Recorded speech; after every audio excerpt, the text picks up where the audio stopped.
Hey, everyone, and welcome to episode 338 of your Tick Bootcamp podcast. The title of today's interview is Mrs. USA Earth, an interview with Ann Pennington. My name is Richard Johannesson. And I'm Matt Sabatello. Folks, Ann Pennington is a really cool lady who has won a national pageant championship, and she's using that as a vehicle for her to promote tick and Lyme disease safety. She's a wife, a mom, and somebody who is now living in the Lyme Belt. And because she suffered a long-term health battle, which didn't get diagnosed until after she won the state pageant, she has now decided to make Lyme disease awareness and a really cool campaign, Spray Before You Play, her theme for this year as Miss USA Earth. And Rich, how more appropriate than Miss United States Earth to join our podcast just weeks after winning that title? Ann shared with us that she wants to use this title on her platform to advocate, raise awareness, and more importantly, share her story like she did on this podcast to give other people hope and inspiration that healing is possible from chronic Lyme disease. Another part of Ann's story that's really interesting is she is newly diagnosed and she is now very early on in her treatment journey. So she's also going to be healing aloud and sharing with the community those steps that she's taking to go through this healing journey. So folks, without further ado, we are really excited to introduce to you Mrs. USA Earth, Ann Pennington. Hey, Ann Pennington, and welcome to the Tick Bootcamp podcast. Hello, thank you for having me. So we cannot start this podcast without introducing you to the world, how you're most well known as Mrs. USA Earth. So talk to us about Mrs. USA Earth and how you ultimately became crowned with that title. Thank you. So this is I captured my second national title. So congratulations. New Jersey women do it best. I just was crowned on January 7th, Mrs. USA Earth. And so now I have a national title to amplify all my deepest, everything that I advocate for. So it has been such a blessing and I'm still kind of in shock. I'm not unpacked yet, but I'm home, boots on the ground and very, very busy and happy to be here and talk about all the things I advocate for now. So talk to us a little bit about that journey. What was that journey like to getting to this national title? Because I know you've been involved in pageant work for a long part of your life, and this is sort of crescendo, this national title. And we're going to talk about how you're using that platform certainly during the course of this podcast, but give us a little sense of what that journey was like and what kind of work you had to do to ultimately gain this national recognition. Definitely. So the organization is Advocation for the Environment, women having a voice, getting out there, locally, nationally. It gives us an opportunity as a married woman to showcase everything that we are. So I had to win Mrs. New Jersey in June. I had to compete against other amazing, phenomenal women. And then it led me on to my national journey where I was away in Orlando for a week competing against all 50 states in regional titles. And I was lucky enough that the judges fell in love with me. I captured a crown, a beautiful sash, and now I'm back to work, here in the US, and I have many trips abroad, just really advocating for everything and my family. It's been wonderful. I mean, I have a lot of suitcases still to unpack, but it's just really given me an amazing platform. So let's talk about the platform and the kinds of things that you want to focus on, just again, briefly, because we want to talk more about your Lyme journey. But of course, as Mrs. USA Earth and the important elements of environment, we know that Lyme disease is, of course, one of the first symptoms of of this crisis that we have of climate change and global warming, and of course our community is well aware that the breeding window for ticks has expanded as a result of climate change, and we also know that much larger sections of the world or the earth is now available to ticks, or there's habitat that is hospitable to ticks. So that's part of the reason why we have so many challenges with Lyme disease, which of course is ironic that you are, of course, someone suffering from Lyme disease, and you've been crowned with this, I guess, this blessing, but also this responsibility to speak on behalf of the environment. So talk to us a little bit about the irony of your Lyme journey and being crowned, Miss USA Earth. So Richard, that's Mrs. Yeah, Mrs. It's amazing that you say that, because I think the whole reason I was on this journey, I hadn't been diagnosed when I won Mrs. New Jersey Earth. So I think it, like you said, it's very ironic. And I think sometimes in life, it puts you in a place where you need to be to understand that. And just how insane, where I was still sick during the pageant, fighting Lyme's and up there really persevering against, everything that you feel. And to come home and to capture that title, I was like, God or whomever you believe in, put me in that space, in that place to educate for the environment, educate for Lyme's, educate for everybody, because we're all share the same space. We all live Mother Earth. We all share the same home. And it's so important to, there's so many aspects of the environment and so many things that we believe in, but ultimately, I'm here because of Lyme's. And it gave me a bigger microphone to really speak to you, to the community, to everyone who may not understand, but it gave me a different way to frame it. I have a sparkly hat that I get to wear and people listen, and it gives me an opportunity to go to children and talk to them. And I'll talk to you more about what I'm going to do with my plan. But the environment's a beautiful place, but also it's a deadly place sometimes. I mean, little things out there, just hiking. And I'm not a super avid hiker or outdoors person, and shocked that a beauty queen of all has been bit more than once, so here I am today, and blessed that I can be speaking and able to wear my sparkly hat and my sparkly, personality as well to really reframe this for everyone. And we want to build on your background a little bit more because it's really interesting, the context of how you come to this pageant work and this platform, because in most cases, when we think about people who are doing pageant work, they're generally pretty young, either high school or college students, generally single people. And although they're wonderful, so many of these people, and they use their platform so wonderfully, I think it's a little bit different when you have a little bit more experience, when you're older, when you're married, when you have children. So talk to us about, you using the pageant tool, but as a married woman who is also a mom, and how that gives you a different perspective and an opportunity to advocate to maybe a different part of the community. Mothers, really important, obviously, because and we'll talk more about moms in a minute, as a married person, as a person who's also juggling, a very busy professional life, but also, we've seen on your Instagram, you're a mom and you have a beautiful child. So talk to us about that piece of it as well. Definitely. So pageantry has evolved, and there's so many different stigmas around it. You see Miss Universe, you see Miss USA all the time, but there's a big, wide array demographic of married women who compete in Mrs. Pageantry. And it's all over. There's different systems. It's like Microsoft, Google, they do the same thing, but there's just different pageants. That's why I chose the Earth organization, because it spoke to me, what I was going through and how I felt and everything I believe in. So as a married woman, yeah, you're in a different space, a different place, a different age group. Most of us are, far into our careers. Most people have children. It's given me the opportunity to have more time on this place, in this space, it's Earth, to understand and learn more about myself and where I'm at. So of course my, my talk track for things are completely different than someone in their 20s. I've lived 20 more years than them, but it's amazing because I also connect very well with the youth. Some of the girls I've connected with at my pageant, we have a Miss and the Teen, became like my daughters to me. And it gave me another place to kind of sneak in there and talk about the things that I believe in. Because you have a bigger, wider audience of people who want to listen to you. I'm very involved in my community, and nationally and internationally. I've lived all over the world. I was educated in Asia.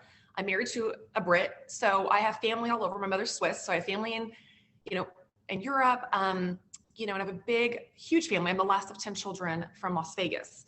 Wow. So it's really given me an opportunity to spread my wings, spread that message, and show people, what, I am a Mrs., and I'm not going to say how old I am, but,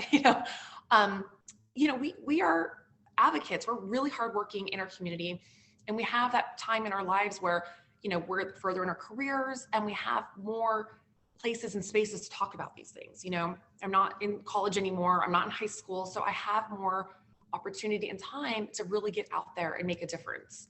So pageantry has brought me through so many walks of life, but also gives me such an opportunity from every age level. Because I go into my son's schools, I go into different schools, and to have the opportunity to talk and be part of, everyone from like 5 years old and to college students. Lyme disease is an international crisis. For a long time, it was falsely believed that Lyme disease was an East Coast, and we often call the East Coast of the U.S., which of course you're living in, the Lyme Belt. But the truth is that this is an international crisis. And it is wonderful that someone like you, who is truly a citizen of the world with all these, contacts all over the world, and of course, as a mom, you now understand how to communicate with children in a way that quite frankly, people who are not parents do not. And that's, I'm the first to confess that I thought I can communicate with children until I had them. And it was a very different skill set I had to learn in order to be able to, to communicate with my children. So, the diversity of not only your experience, but also the diversity of your background and the fact that you've been educated around the world, you've lived around the world, you're married to somebody who grew up in another country. I mean, that has to be a really important piece of the foundation that you're using to communicate to folks when using your platform. Yeah, definitely. So now let's talk about your journey, right? Your health journey. Talk to us about when you first started to feel ill. And of course, we know you were just recently diagnosed, but talk to us about when you first started to feel ill and how you're now reflecting back on how that was the beginning of this long diagnostic journey that you were on. So, everything that you said before, ticks are everywhere. And growing up in the West, I didn't even know what a tick was. I'm going to be honest with you. This is how, we don't believe that they're there. And moving to the East almost 11, 12 years ago, I didn't really think twice about those little guys out there or, walking around in the woods or in your front yard. I didn't think about when I went hiking. I didn't think about when I went walking for a stroll. I treated my dog. That's all I ever knew. You give your dog preventive medicine, call it a day. And it's really interesting because I never thought it happens to someone like me. I just didn't think, oh, you have to be an avid hiker or hunter and in the woods rolling around. And I thought, not me. So as far as feeling sick, I had probably been sick for many, many years. I have 2 antibodies for the Lyme. And who knew? I'm kind of mind over matter, just keep going. I really believe if you're sick, you just keep moving. I'm just keep moving. I was taught that way. My dad was a cowboy. He's like, unless you're bleeding, you just keep moving. So suck it up. Suck it up. And I was like, that's what you do. I'm the last of 10. I lived on a farm. You just get on with it. There were some incidents when I was probably 2016. I was living in New York City. Didn't feel so great. Tired. Some funky things going on. I thought, no, this is, I had just lost someone special to me. I thought, okay, it's anxiety or I'm just sad or I'm depressed and I'll get on with it. And I did. Felt really weird and off, just completely off. I can't even explain. I don't think there's a word to explain how weird you feel. And I just kept going with it. I went to the doctor. She's like, oh, you're probably just suffering a little bit from losing someone close to you. That was it.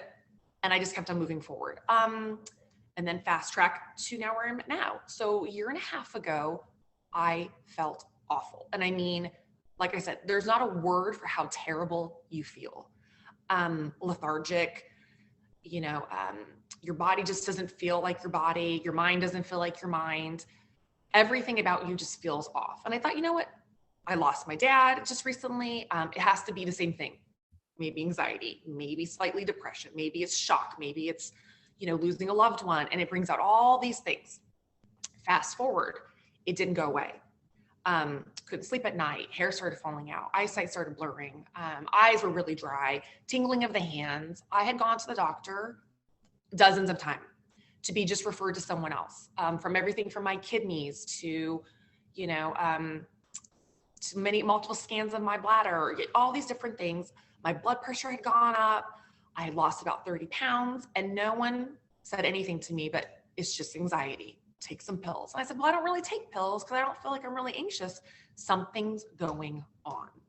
And I probably say this the rest of my life. Listen to your body. Don't listen to anybody else. And I was scared, very scared. So let's pause there for a second. I want to walk back a little bit to your move from the West to the East Coast. Now, did you move to New Jersey initially, or were you living in New York when you first came here? What was that 11-year ago trip? So I went from Las Vegas to Hong Kong. I went to school in Hong Kong, got married, moved to New York City, had my son, and lived in New York City for about 11 years. And I'm between New York and between New Jersey and New York City, but I had a house always in New Jersey. So I did back and forth. So okay. So let me ask you this. So when you were coming to the East Coast, right, one of the things that we always think about is, if I were to go to Florida, I'd be concerned about alligators or crocodiles, whatever they have down there, but I'd certainly want to be careful not to find myself in a position where I would come in contact with that kind of an environmental threat. And in Florida, I know they have snakes, right? When if I were to go to Maine, I'd want to avoid the moose, right? They're big animals, they're aggressive. We know, it will not go well if you come in contact with a moose, right? When you were coming to the East Coast, were you concerned about ticks? I mean, is there something that was even on your radar? I know you didn't know anything about ticks during your childhood or your early life, but were you even aware that this is something you should be concerned about in the way that I'm concerned about, the crocodiles and alligators in Florida, or the moose that I would be concerned about in Maine? Richard, absolutely 0%. And I said this before, like, I just didn't think it happened to people who just casually walked, through maybe Long Island or New Jersey. I just didn't think it was real. I wasn't educated on it. And I hate to say this, it sounds so awful. But I just, to this day, when I talk to other people, they look at me like I'm crazy, that they can believe that a little thing like this can literally do all kinds of crazy things and hurt you. Yeah. And, I mean, and then the little thing is so small that you can't even see it, right? I mean, like, we can't even, like, it is so small, it's the size of a poppy seed and we can't see it. And the other part of this, of course, which is important to focus on, is a lot of people, even when they do come, to the East Coast and they are aware that Lyme disease is something that they should be concerned about, they think it's only if you go hiking. Whereas it turns out the overwhelming majority, it's up to about 80% of the people who contract Lyme disease through a tick bite, get bitten by a tick, either in their backyard or in their house that's brought in by a pet. So, even if you were aware of this, if you were just sort of keeping yourself away from being an outdoorsy gal and going hiking, you still would actually be more likely to get sick from this disease, not only from something so small you can't see, but it would be in your backyard or in your house if you had pets. And I'm assuming you're now aware of that, but that's kind of a scary thing that, you have this, this lurking threat that can make you very, very sick. And either you're not aware of it, but if you are aware of it, you don't have enough information to keep yourself safe from this growing threat. Richard, there's nothing, no one talks about it. I live in a highly denselated population of, deers and woods and everything that the tick loves. I mean, literally my front yard is like, they probably are all around, and not even a clue, not even. And I do research, I read, I'm, very aware of things. And this is something that was 0% on my radar.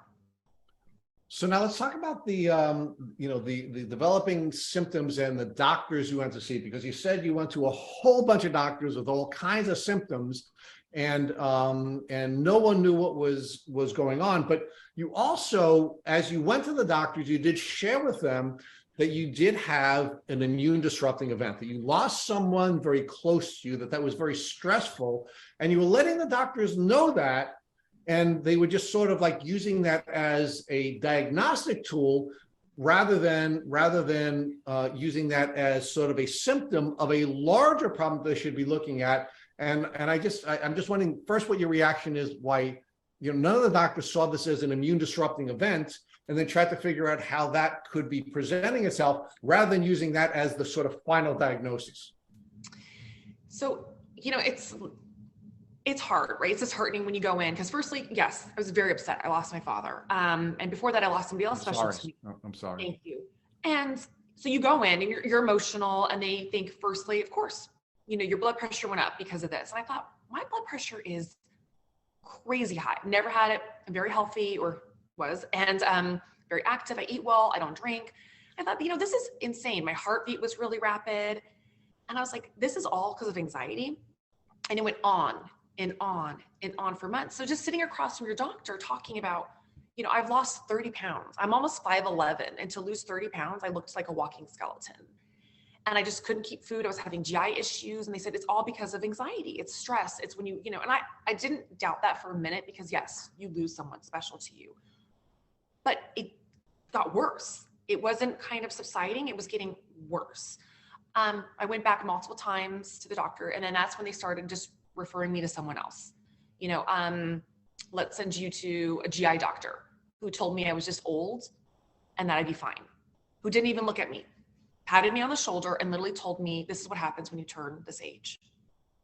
Okay. I waited 3 months to see him. Finally went into another GI doctor. She said, this is very common. A lot of people get acid reflux. Here's some medicine. You'll be fine. And I said, well, no, there's some other stuff going on. My GI issues this is not normal. So I became very scared. Maybe I had cancer. You know, you start doing your own research, you start looking up things, you start listening to your body, you start writing things down. And I became extremely scared that I had, you know, maybe bowel cancer, or maybe I had esophagus cancer or something of this nature. I mean, when your hair falls out and you lose a lot of weight, you start to get really concerned. So I kept pushing. I said, something's not right. I'm having pain. I'm having all these different, you know, everything's kind of coming out and I don't feel normal. And this is not anxiety anymore, if this is what you guys are calling it. And the same thing, they sent me to a oncologist, hematologist, and they do lots and lots of blood work, panels and panels of blood work. I've never seen sheets this thick from genetic testing to you name it, they ran it for me. I had been sent for more x-rays and CTs than I think anybody should. Still, nothing, they couldn't figure anything out. So they were looking for cancer ultimately. Is, you know, your white blood count's kind of funky, your blood work's kind of funky, you're feeling funky, you probably have leukemia or something. Okay. So now I'm completely stressed out if I wasn't before. Still losing weight, my hair was falling out, and my eyesight started getting wonky. And that's when the tingling started. I have tingling of the feet, tingling of the hands, couldn't sleep at night, sweats, but I never had a tick bite on me, no bullseye rash, and nothing immediately when I was infected. So I don't know when, how, where. Fast forward, they sent me to an autoimmune doctor who said the same thing. This is what happens when you turn this age. Things fall apart. Okay. So I said, should you take me upstate and like put me out of my misery, or like you going to help me? So he said, you know, I did a documentary. I was on TV about when you turn, I'm gonna say 40. And this is what happens when you turn 40. And your hair falls out? No, your hair doesn't fall out when you turn 40. You lose 30 pounds? No, your hair doesn't, this doesn't happen. You don't lose the weight. And I'm starting to have kind of like rashes and whatnot. So he just told me, I said, something's just not, they took more blood. I said, I don't know how much more blood you're gonna take. So it was my sister who said, Ann, you sound like an ex-boyfriend I had who grew up in Wisconsin, who has chronic Lyme. And I said, really? She said, ask him for the test. So I was there and I said, did you ever do the test for Lyme? Oh, you know, they went through all the paperwork. No, the one, I mean, you've taken every other test you could imagine. Calls me on the phone this September 2022. And more hair fell out. My eyesight was going really, really off. Could hardly walk down the street, let alone remember your name. But I just kept going. I just tried to function the best. I started writing a lot of notes, and just pretended to be present. Calls me on the phone and says, yes, you have Lyme. I'm going to send over an antibiotic. Go pick it up. Okay, let's pause there because that's a really important development. And I have a few things I want to explore with you before Matt starts taking you through your diagnostic and treatment journey, or the next step of your diagnostic journey. So one of the things that Phyllis Bedford, who is the founder of the Lyme Life Foundation, often is quoted as saying is Lyme disease is a supermarket diagnostic disease. That more times than not, people are diagnosed in the supermarket when they run into a friend or a family member rather than from a doctor.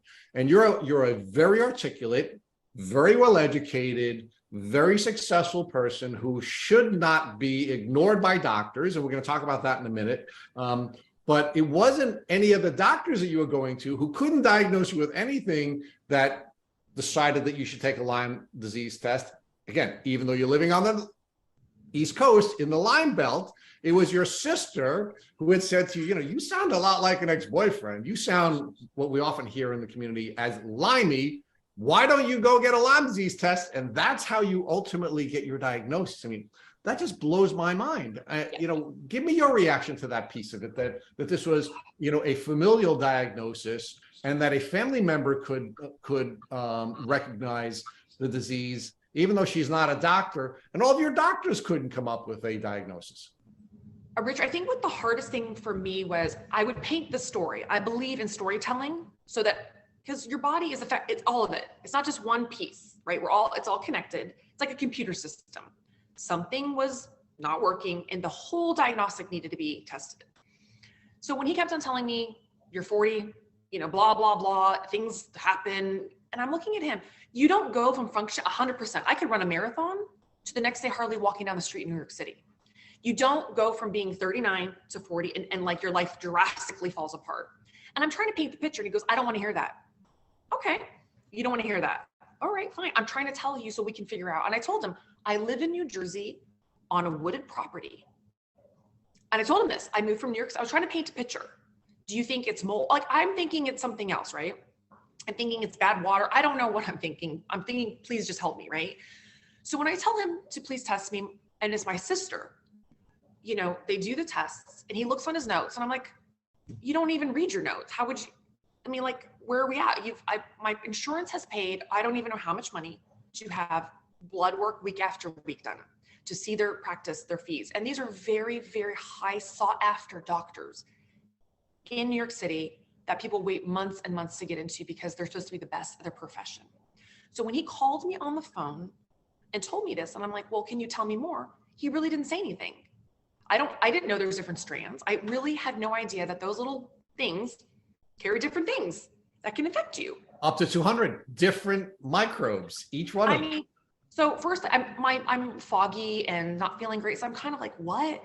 And I'm like, oh, great. This magical pill that he's subscribed to me is going to make me better. So before you go there, because Matt's going to think what I want to talk to you a little bit about doctors and doctors' mindset, right? We've heard a lot of different biases that interfere with a doctor's capacity to see what's in front of him or her or them, right? We've had guests come onto this podcast and say, because I'm a person of color, the doctor came in with a particular mindset and couldn't see what was there. Because I was a woman, the doctor couldn't see what was there. And now you're giving us another piece of this, which is, it appears that because you were turning over the calendar and you're becoming 40 years old, that your age was actually coloring their capacity or their cognitive ability to see what was before them. So build that out for me. Do you think it was your gender? Do you think it was your age? Do you think it was your appearance? Or do you think it was a combination of all that had all these doctors in a position where their cognitive capacities were limited and they couldn't see what was right before them in the same way that your sister, a layperson, could? So it's interesting you say that, because when I waited for my 3-month appointment to go see the GI doctor at a very sought after, one of the best hospitals in the United States, and I walked into his room, he looked at me, as you do, and he made a visual assumption, that she looks fine, because I saw his notes. And I saw that what he wrote on his notes was, that I was aware and I was able to communicate and that I was fine. So did he think because I could put on makeup and put on nice clothes and get dressed and walk into an office, even though inside I'm like literally fighting every moment of not feeling good? And I was thinking, if I showed up not looking well, not with makeup, a little disheveled, would he have taken me, his approach differently to me? I got a pat on the shoulder and said I would be fine. That was the beginning. When I left there, I called my husband and he literally had told me I was also old. And I told my husband, what is old exactly? My dad was almost 90 and could run, circles around some 15-year-olds. To me, that's ridiculous and so not professional. So I made a complaint to my doctor and said, you sent me to someone who's very incompetent and shouldn't be in that position. You don't pat someone on the shoulder, tell them because you just are turning 40 that it's falling apart. So that was my first encounter with being told that and being seen this way. So I told my mother, told my family, no one's hearing me. No one's listening because I look okay. I can still put myself together the best I can because I want to present myself the way that I want to feel. And that's not fair. And that went round 2, being put into an autoimmune doctor who's also very sought after, one of the best if you look him up. And literally he looked at me like, you look fine, without much saying so, that you just happen to be turning 40. And he said, I did a whole segment on TV about what happens when you turn 40. And I looked at him and said, honey, that might be my age, but let me tell you what I do, what I used to do from every single day. That doesn't happen. You don't just stop running circles around people and I am very active and I'm very, very high energy. And it says, I don't go from like having to lay in bed to barely making it across the room. It doesn't happen overnight like that. Something is wrong. So even though you're as articulate as you are, and you're as passionate as you are, and you're describing through your storytelling this contrast between somebody who is rigorous and feisty and hardworking and successful to now being incapable of walking across a street, because you had a chronological age and you made a good appearance because you wanted to present yourself the way you wanted to present yourself, they couldn't see what was right before them. No, I mean, he kind of looked at me like almost not believing, you know, when you just feel like you're not listening to me. It's almost like I should have been behind a sheet telling the story. I was like, maybe we'll get a better, like, you know, maybe he'd listen more, maybe he'd look for more diagnosis, you know. But what was really interesting is when I had to visit him more than once, he had a friend in Long Island who had been bit more than once. And he goes, I don't go visit him. But when I said, you know, I think I have chronic Lyme, he goes, that doesn't even exist. But yet he won't go to visit a friend who's, you know, in Long Island because his friend had been bit. I'm like, you know that this is real. And you're telling me that it's almost not real. And that was heartbreaking. So, and Matt is going to talk to you about that experience and the invalidating and gaslighting experiences that are unfortunately a part of the Lyme disease journey. But let me ask you one more question before I let Matt take you forward with the steps you took after you received a diagnosis and how you felt after you did receive a diagnosis. And that is, do you have any recommendations to offer to young people or new people who are not feeling well, may have Lyme disease, and how should they present themselves to their doctors so that they can help their doctors to see them rather and hear them? Because you said you weren't heard either, right? So the doctor's senses were not hearing and seeing what was right before them. And we do know that mindset controls cognition, and their cognitive functions were not allowing them to receive the information. Is there something we can do when we go to see doctors that maybe would be different than what you had done that could help us to help the doctors to see us for who we are and see the symptoms and hear the symptomology so that maybe they could get us to a diagnosis in ways that they're failing us now? You know, I think I asked myself this a lot. If I could, you know, go back and speed up the time before and know what to really say. Because I think sometimes when you get in there, they drive the conversation to, no, you sound like you have anxiety. It's really, you know, I wrote everything down now to be like, no. And I actually got really feisty the last time because I said, listen, this is my life and it's disrupting my ability to care for my child. I cannot go to work. I can't be the best wife I can be, and I can't be the best person for my family. Something is wrong and you need to hear me. And that's where I left it with him, is that, God forbid, one of your family members or yourself is in this position, you need someone to listen to you. And I said, you know, have compassion. You're a doctor. And, you know, I don't want to be so dramatic and so, but I understand they're busy. They have lots of patients. There's a lot going on. And I feel for them too in their industry. It's not easy. And they're not, you know, magicians. Like, they don't know everything. And I understand that. But when you're going to someone of this level who is in that position to be sought after and to be voted the best in New York Times or whatever magazines that he was in, I'm sorry, you need to be that person for me. And it's just taking the time to listen. So I asked very kindly and very politely to just hear me, I want to paint you the picture, and I don't want to be over dramatic, and I don't want to take up all your time, but I'm here because I need help. And that's kind of where I left my last doctor, because she was so tired of seeing me that she almost rolled her eyes and like gave me a huff of like, now what? And I said, listen, Dr. X, you would be in the same position if your daughter, your husband, your son was in here listening, somebody else is going in for healthcare advice. I know you're busy. I know there's 12 other patients waiting for you, but I also need you. You know, and it's hard because it makes me emotional because it's something you can't see, and being a silent hurting is awful. So it's just really telling them to listen to you, or if they can't, maybe they know someone who can. I really like your idea of saying to make it personal, right? What would you do if I were your daughter? I think that's a really good comment to make to a doctor who's dismissing you, huffing and puffing at you.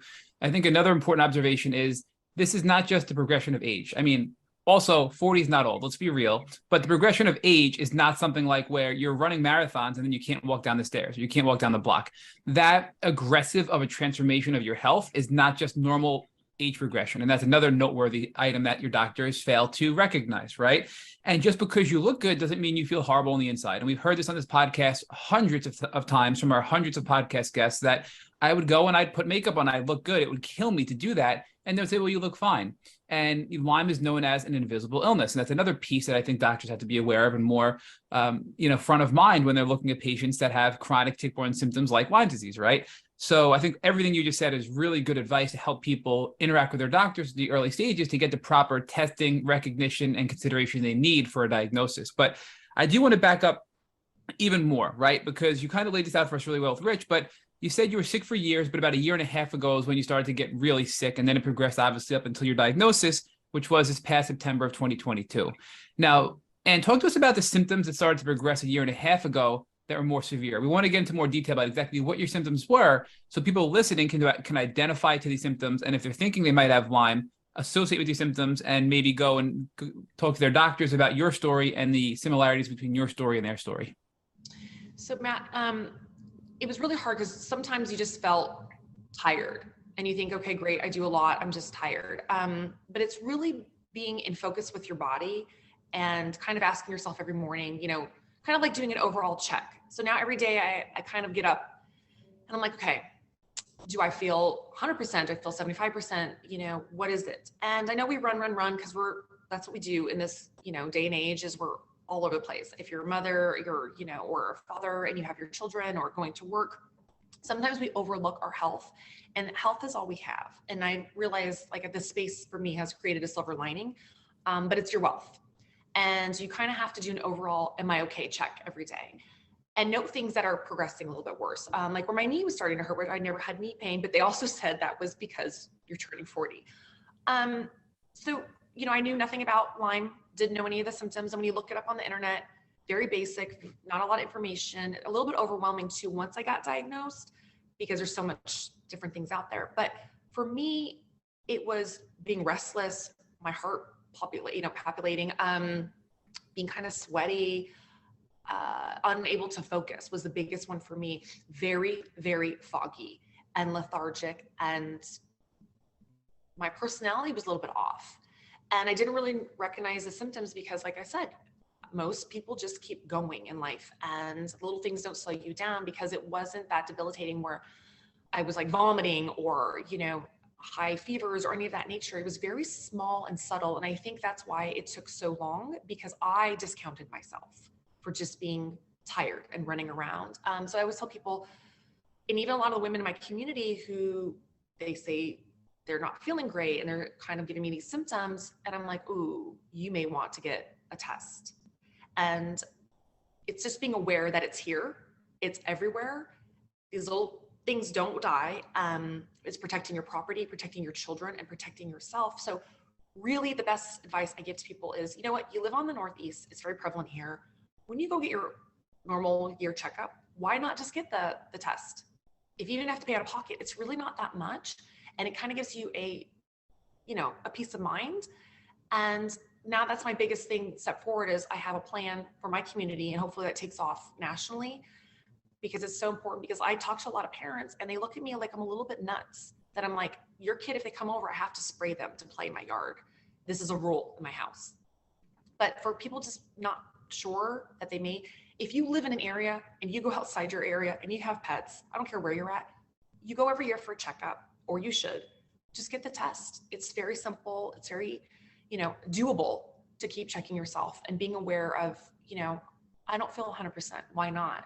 And then if things change that are uniquely, like tingling, hair, eyes, skin, that was like a big thing that I discounted was, I was having rashes and I didn't think anything of it. I thought, what? It's environment. Oh, it's stress. It's the chemicals I use. It's just really, I hate to say this, but you really have to advocate for yourself, because you're the only person who knows your body and you're the only person who can do anything about it. And what kind of issues were you having with your eyes? So I started, I guess, a year ago, blurriness. I had a little bit of blurriness. And that was another thing. Went to the eye doctor and they told me the same thing. When you turn 40, your eyes go. You start to not be able to see. And I could see like a hawk up close. You could give me probably one of those poppy-sized ticks and I could see it because my eyesight was, my mom always said, oh, Ann can read anything, give it to her. I can look at the quality of a diamond. I've worked in jewelry before, and I can tell you if it has any flaws because that's how good my eyesight was. Same thing. They're like, oh, it's progressively changing. And I thought, that quickly? They're like, well, this is what happens when you turn 40. And I thought, okay, so I believe what professionals tell me because you're educated. I didn't go to school to be an optometrist, you know? What is a switch? Like, okay, you turn 40 and something goes off and now you lose your vision and you can't walk and you lose your hair and you have insomnia and you get tingling. I mean, all these things are not normal, right? I mean, it's just blowing my mind that doctors are attributing everything to your age. And, oh, you look good. And, oh, you seem okay. You must be fine, right? It just blows my mind. But I just want to recap real quick, if you don't mind, because you mentioned earlier that your body and mind had changed, right? And then some of your symptoms for people to be on the lookout for that, you know, Lyme has over 300 symptoms, Lyme disease. So you had many. You had hair loss, weight loss, blurry vision, tingling in your hands and feet, insomnia. You said you had night sweats, you had rashes, knee pain, heart palpitations, brain fog, fatigue. Your personality felt a little bit off, right? I mean, is there anything else that we're missing just to kind of recap and move on from the symptomology side before we get into the testing discussion? No, I mean, I just remember I would be speaking to someone and just calling them the wrong name and they'd be right in front of me. And I had my husband, I sent him to go pick up a child who wasn't even invited to a party that I thought he was invited to. And I said, oh, you got to go pick up this kid to take him to so-and-so's party. My husband showed up at a house, put the kid in his car, and they're like, where are you? He's not invited. And I was like, oh my God, something is wrong. And that's where I got actually really scared. I was like, oh my God, maybe I have dementia. Like I literally thought I was going to possibly like, you know, one day to wake up and not know where I was. And that's how scared I became, so scared at night because my husband looked at me too, like, you look fine. But I had to write things down and I really became really scared of myself. And, you know, I was like, oh my God, am I going to like hurt someone or accidentally like forget someone or, you know, just really scared. And that for me was like, oof, you've got to figure out what's going on. And I didn't stop advocating, even as crappy as I felt. I argued to insurances to get more tests. I argued on the phone to get more appointments. And I said, I'm sorry, I can't not be okay. I have a kid. And every symptom you're describing is one that we have heard and is documented as a symptom of Lyme disease, right? Including dementia. I mean, if people want to really geek out, we had an interview with Dr. Alan McDonald, who is doing the work. He's a pathologist. He's studying brain tissues, and he's proven that dementia and Alzheimer's and things like that are connected and triggered by Lyme disease, right? So now these studies are coming out and they're becoming more commonplace, but it's important to note, and people get scared, and we're not trying to make people afraid. But the sooner you know you have Lyme, the sooner you can treat, the better off you're going to be, and the sooner you can start to get your health back, right? And so to your point of advocating for your health, fighting for yourself, and not giving up until you have answers, it's a really important part of the journey you're describing. So, you know, I want to touch on testing as well, because you so, you know, brilliantly talked about, you know, everybody should get tested. It should be part of our annual, especially, look, you live in New York and New Jersey. We're in New York, right? I mean, all three of us. You should be getting tested every year. I get tested every year, at least once a year. In fact, I got caught with Rocky Mountain spotted fever and Lyme. I got reinfected. I didn't even know it from just, you know, testing every year. Never got symptoms, treated, and I was fine. We have been getting a lot of feedback lately on social media that we heavily talk about these specialty labs that are quite expensive, like IGeneX and DNA Connections. But in your case, it sounds like you just had like a LabCorp, you know, standardized test and you tested positive, right? I myself, my own experience, I was at the hospital after a seizure. They ran, because of my mother's insistence and her bringing Lyme to the table, they tested me with a Western blot and Eliza, and I tested positive. So I think you're right. If you have insurance, you're going to the doctor, you're doing a checkup, demand to get a full tick-borne disease panel, and you can get ahead of it and not get as sick as you did, Ann, or I did, right? And that's a really important note there from a testing standpoint. So the other note I want to touch on is the doctor who told you chronic Lyme isn't real. Was this your autoimmune doctor? Mm-hmm. Yes. And he had a friend who had chronic Lyme that he no longer would even visit or socialize with because he had chronic Lyme right on Long Island, and he's a doctor out of New York City, correct? Correct. So do you think that he truly believed in chronic Lyme disease but didn't want to address it because of how politically toxic the topic is? Or do you think that he had this sort of cognitive dissonance where he truly thought he didn't understand that it wasn't real, but he didn't know how to really relate to his friend that was sick, right? Where do you think his head was at, you know? It's funny that you say that, because I talk through all my doctor visits with my husband, so I can hear what it sounded like in my visit, what they said to me. I usually make notes now because I'm because you have to advocate for yourself. And that was when I started to see that, you know what, they're only hearing so much. And I understand that we're only human, right? So I'm communicating, you're taking in parts of it, maybe not the whole story, because we can only absorb so much. And I thought, let me write some notes down. And when I wrote up his story that he knew that his friend had been infected and this guy won't go visit his beautiful home in the Hamptons, I thought, you know, it's real. You told me it's real without saying it's real. So you won't visit this beautiful home in Long Island in the Hamptons because he has long grass and this guy, your friend. And then also the doctor told me how to keep my property safe. So he knows that there's products out there, because I didn't even know that there's these tick sticks that you can put on your property. And I thought, interesting. So you do know, but you either don't want to say or there's something else going on, which is very bizarre. So I called him out and said, listen, I'm chronic, ill, and it has to be the Lyme. End of story. So maybe he doesn't want to say for other reasons, because I didn't realize how much Lyme disease is, you know, a little controversial and all these other things. I didn't know that you couldn't go to a Lyme doctor without having to pay out of pocket. I didn't know that until just recently, because I'm still on my journey of getting better and navigating the treatments. And I was shocked that you can't go to somebody and be like, hi, I need your specialty without having to pay out of pocket. And we've come a long way. I mean, honestly, 10 years ago, it was even worse. So I have hope for the future. And I think we've come a long way just in a short period of time with doctors recognizing these things, you know, largely in part to these legitimate medical institutes and universities doing studies that prove the persistence of Lyme. I mean, we have a reference page on our website called Chronic Lyme is Real, and it lists over 300 scientifically backed studies that prove Borrelia burgdorferi, the Lyme bacteria, persists in your body beyond antibiotic therapy, right? So how can you fight that as a doctor? And some still are, right? I mean, as you know, some are, but the proof is out there. If people want to go look at that evidence, it's out there and it exists. So, I mean, I have to ask this question, but I'm hoping the answer is no. Did you treat with this doctor who told you chronic Lyme isn't real once you tested positive for Lyme, thanks to your sister telling you her ex-boyfriend had chronic Lyme? So he sent the doxycycline to the pharmacy, and Yep. I took it because I was like, okay. And I read what it did. So How long did the doxycycline, how long did he prescribe it for? 3 weeks, 3 weeks. Okay. So I looked it up, what it did before I take anything. I'm not just going to pop anything. So I decided to see what it treats, what it was. And then I started reading about Lyme because I thought, okay, this is what I have. What is it exactly?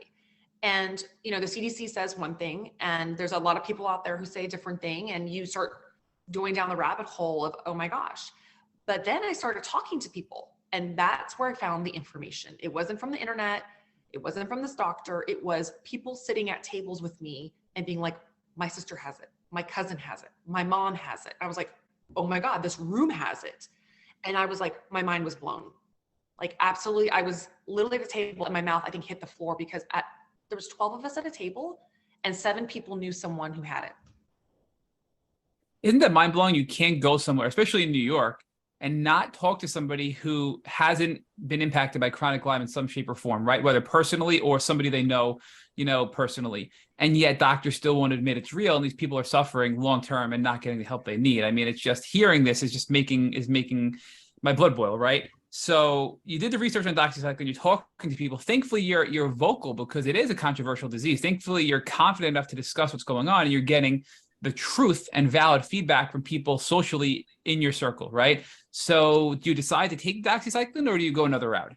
No, so I decided to take it. I looked at, you know, what it could possibly, the side effects, and, you know, I didn't realize that I had 2 antibodies. So obviously a long time ago I've been infected. I don't know how long ago I was infected with the first. And, you know, I was so foggy and disrupted in my life that I was like, I will take the doxycycline and I need to figure out also another avenue of healthcare. So I took doxycycline, which made life really insane for a few weeks because it does a lot of things to you when you take it. The aftermath was not pretty.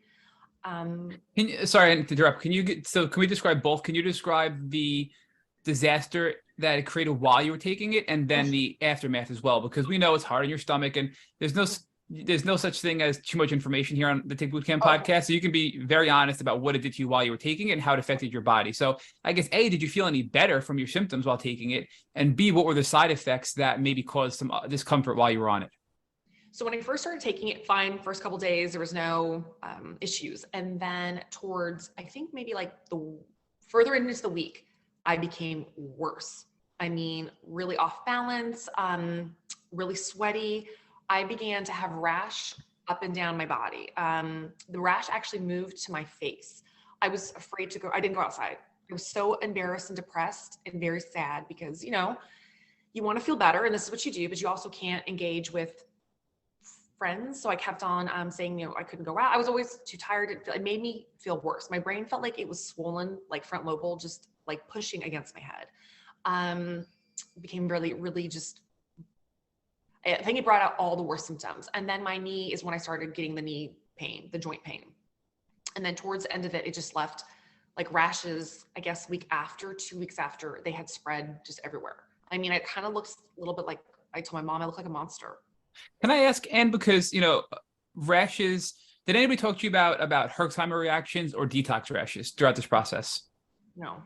And this is something that I wish I knew was, you know, as well, because I experienced the same thing. When you're treating Lyme disease, especially with a strong broad spectrum antibiotic like doxycycline, you're going to have what's called a Herxheimer reaction. And this is back in most 99.9% of doctors, you know, accept this and will share it if you ask them about it, but they don't openly tell you without you asking. It's when you treat Lyme disease, you're going to feel worse before you feel better, because as you're killing off the bacteria, it's creating this toxic die-off. When Lyme dies in your body, when the bacteria dies, it becomes toxic and it makes your body toxic and you become inflamed and your symptoms flare while the massive die-off is occurring, before your body can purge it and detox it out of your body, whether it's through your sweat, through your pee, through your poop, whatever it is, right? So that's the first part that I wish your doctor would have shared with you. And the second part is when I was reinfected with Rocky Mountain spotted fever and Lyme, same thing. I had rashes all over my body and they turned out to be detox rashes. And I have documented photos that I had to share with my doctor to be sure they weren't allergic reactions, and they weren't. They were detox rashes because the die-off was so heavy I couldn't get rid of the die-off quick enough, and they were coming out of my skin. It was coming out of my skin essentially. I was getting these rashes of cloggedness, right? So I think that can be really scary, and unfortunately, you weren't properly educated to know that could be happening, and it was probably a really scary experience. And I'm sorry you had to go through that. So I don't mean to interrupt, but I just wanted to share that with you while you're kind of going through your experience here. Well, thank you. Yeah, because I mean, as you do more research and you realize, like speaking to somebody else, you start to learn, like, you know, so many different things. Like I've never been so educated on blood work in my life. I could tell you everything that you need to know. And it's everything's for a purpose, everything purpose for life. Like you have to be positive about this because your diagnosis could be so much worse. It could be a death sentence, right? So it gives me the opportunity to, you know, personally learn about my body. Secondly, learn about, you know, things you can do in a different manner to take care of yourself mentally and physically. And it's given me an opportunity to look into medicine like holistically that I probably would have never really done before. And that's a journey that I'm on like currently. But just having a voice, because I didn't realize like I could go in my yard and get infected. I mean, I know it sounds really ignorant and stupid, but I was like, no, why would they live in my yard?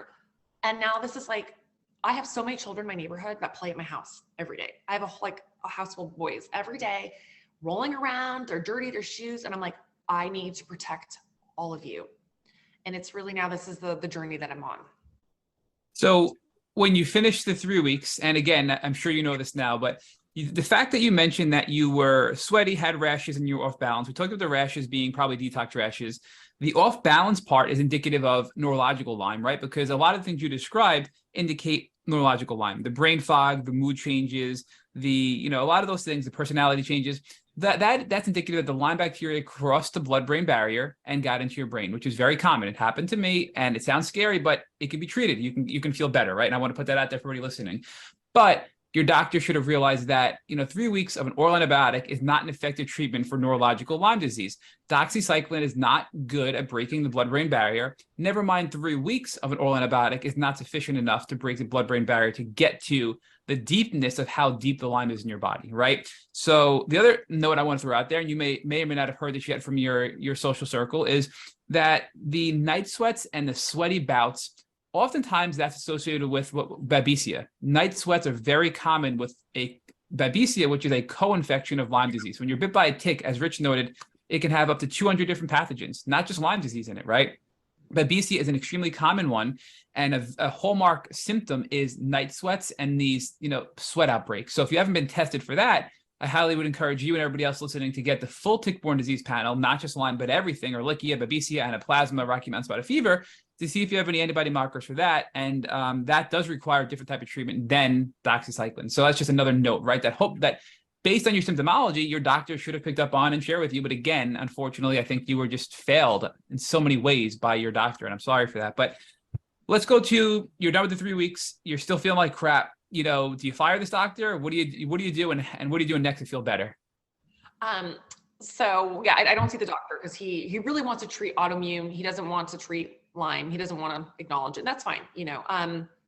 So then I meet a woman and she's like, you've got to call my sister. She saved my niece. And I was like, oh my goodness. This woman called me in the middle of, I was at a gala. She called me like on the phone, was like, I got to talk to you. I got to help you. And this is when I started taking a slew of, different vitamins and different, holistic medicine and whatnot. Like herbs and supplements, right? More natural herb-based medicine, right? And she was like, let me tell you, my daughter was told, she had a 7-year-old daughter at the time, and was told that her daughter had psychological problems and that she needed to be put away kind of situation. And the mom's like, no, she had a tick on her. It's this. And this is many moons ago. So they weren't really taking it seriously. So this mother advocated strongly, was like, Ann, I'm going to help you feel better. And I was like, at this point, I'll do anything. And that's when I started taking the herbal supplements, et cetera. I can talk to you right now and remember who you are. So it's like, it does help enormously. I mean, you're remembering that I'm Matt and that rich is rich, right? So that's a huge improvement just in itself. So, I mean, our stories align very much. I went the antibiotic route and then I pivoted to the herbal route and had much more success with the herbal route than the antibiotic route.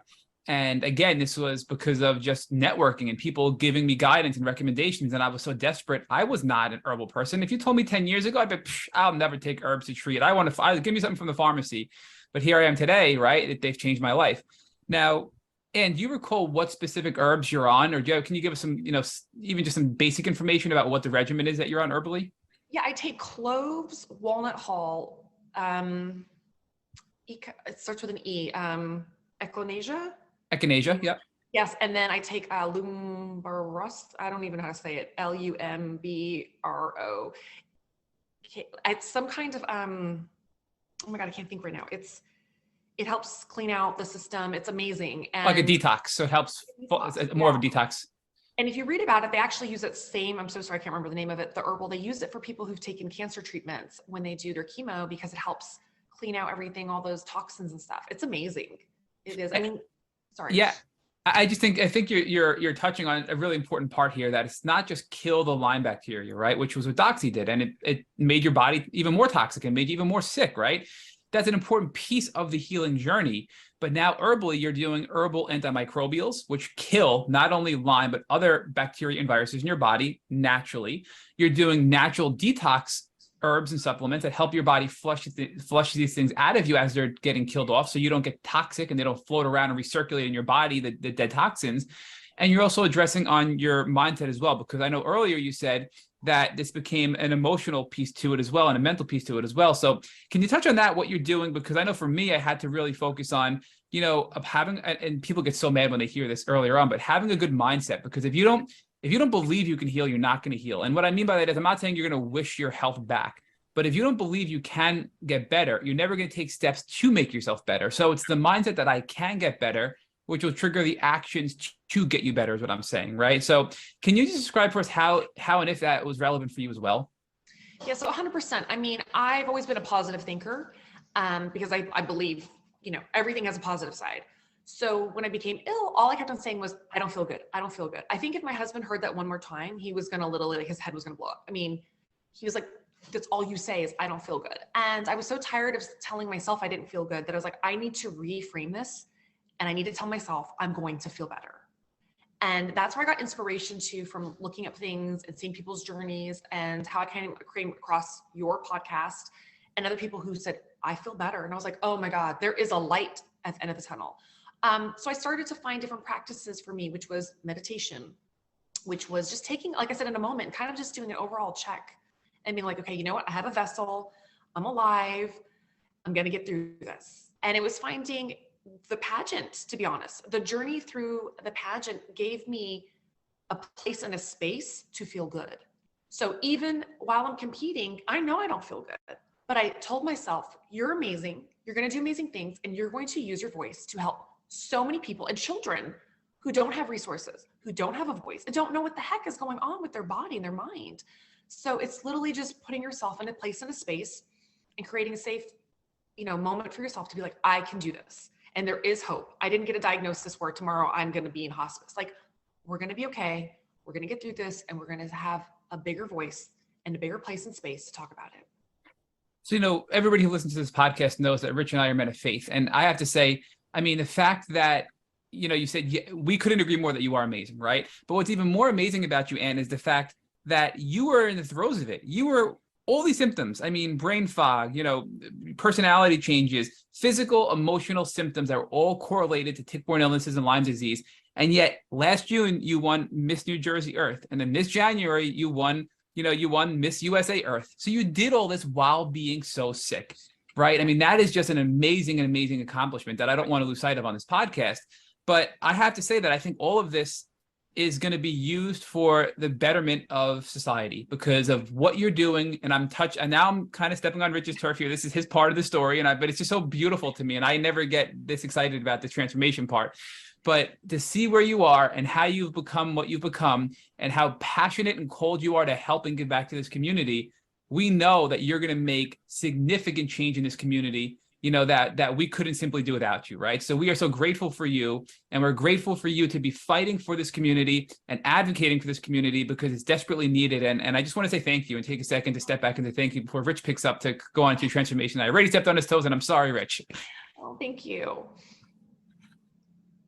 So now that Matt has of course overstepped his boundaries and gave everybody the opportunity to begin to cry about the beauty of this journey, because I always like to talk about the transformation because I never want the podcast to end on just a discussion of the suffering, because there is a lot of suffering and we're so sorry that you've had to suffer so much. Triggered by your dad passing and then ultimately your health declining to the point where you became chronically ill. It was just a terrible, terrible suffering that you and no one else in the world deserves. But there is a beautiful piece of this, right? Because it puts you in a position where you were able to dig deep. You were able to find this special kind of grit that you had. You were able to manage parenting and your career and work with your husband and healing, and ultimately funnel that all into a place where you could now use this as an opportunity to first share with the folks in the Jersey pageant, then in the national pageant, and now you have this platform that you can use to share this experience with the world. So talk about that journey and how but for Lyme disease, you wouldn't be in the position where you are now, a nationally recognized figure, and you would not have had the platform that you can now use to advocate for patients, for parents, and for children. Finding that you're resilient it's hard because you've got to go through it. You've got to be in the trenches. You have to be in those moments where they're awful. And you're not pretty. You don't look like a beauty queen, and you don't act like a beauty queen, and you look pretty damn scary. And you feel the same way. I felt like disgusting and gross and kind of like a zombie. And to take the transformation, it took my mental health. It really did, to tell myself, Ann, get yourself together, reframe this, because you got a lot to do. And I told that stupid tick, I'm like, you bit the wrong chick, because I'm not going down. Like, you may push me down for a little bit. I was like, but I wasn't born to be, to fall into, being stuck in bed. I was like, I have work to do and I have things to do. And you might have put me in a position where I couldn't do them at the time, but I think that's what gave me the most, it fueled my fire. It fueled me to go out there. I mean, I felt awful at Mrs. New Jersey pageant. And I remember just like taking moments to like breathe, get back out there, answer your question. And I was like, I have work to do. And then, I didn't know that I had Lyme when I was competing at Mrs. New Jersey. I just knew that I felt awful. So the silver lining was, when I did get diagnosed, I thought, oh my God, this is happening to so many people, and this is unfair. And I'm strong enough to advocate for myself, and I have a large enough voice, and I don't listen to people telling me no. So I said, some people don't have that, and they don't have the resources, and they don't know how to, when something's not right, to say, this isn't right, let's talk about this again. And I thought, oh my God, imagine if you're old and you didn't have a resource or a smartphone to look things up, and you don't have anybody to help you. Like, this is not okay. So, especially for children, because they don't understand when they physically something, they're just like, I don't feel good. But how do you not feel good? And they don't understand that piece of it when they're having, maybe some mental issues going on with them. So this is when I said, this is my journey. This is why I was put where I was put. And this is why I won, because I want to start a campaign, spray before you play. I want signs everywhere. I want to I'm very friendly with my local Congress people. I'm very friendly with my local politicians. I'm an advocate of the environment. I thought, oh God, if we can just spray our children and protect them when they go out and play, this can maybe be half the battle, because we want to enjoy the outdoors. The environment is for all of us to enjoy. It's beautiful. Who doesn't love to go to a park? Who doesn't love to go see the gorgeous trees and go to the ocean? Who doesn't love to go to the Hamptons or the Jersey Shore or California? We all belong to enjoy Mother Earth. And if I can do it by just saying, please spray before you play, and help getting donations to parks for children to spray themselves before they play, or just talk about what you need to wear and how we can treat your yard. I mean, this is just a conversation that needs to be had. And for people to understand, because I know when I speak to some of these moms, they look at me like I have 4 eyes, because I said, I'm really, really sick. Again, you don't look really, really sick. You're a national beauty queen. Let me tell you why. And like you said, you can't see these little buggers on you. They're nasty. They do what they do. And then here we are. So they're not going anywhere anytime soon. So we need to do something. And that's where I'm here for. I believe that New Jersey is going to have signs all over parks. We're going to have billboards. We're going to be in newspapers. We're going to be in magazines, because this is what's happening. And I'm not going to let them say no. I love that. I really love that. And I think this is an awesome campaign. And I love the theme, spray before you play. And we're going to certainly do everything we can to help you to promote your campaign. But let's assume somebody doesn't spray before they play. And let's assume your son, forgets to spray before he plays. And he comes in after this podcast and he has a tick biting him. What steps would you take to try to protect your son from suffering the chronic disease that you are managing and have had to manage for a good portion of your life? So Richard, I pray every night that he doesn't get bit, because I don't wish this on anyone. And I live in fear. I'll be honest with you. I have a little post-traumatic stress disorder from the outside, and I'm working on that because I want to be part of enjoying the environment. And my son is an advocate, outside nature lover. I mean, he is everything you can imagine with somebody who loves nature. It's him. I mean, we go and look and hunt for big trees, and, we work with our local garden environment. Like, we love the outdoors. And I know my little boy sometimes doesn't spray, and you should hear me. I mean, I have off in every purse in my car by the doors. But of course, children are children, right? They run out, they play, they roll in the dirt. I have a swing set. So I'm an advocate. Let me check your body. And I get his blood drawn, every couple months, because I am actually concerned. I'm concerned because if it was so easy for me to get it, who doesn't roll into the dirt, what about my family members? So, yes, it's taking preventative measures, but what if it happens? And yes, he's had a tick on him before, and I didn't know what to do, but I called his pediatrician. I went to the ER. They took the tick, they took it for testing. They gave him the antibiotics, and then I watched for symptoms. And that was on him many moons ago. And because I saw the tick, I saw it, on his leg.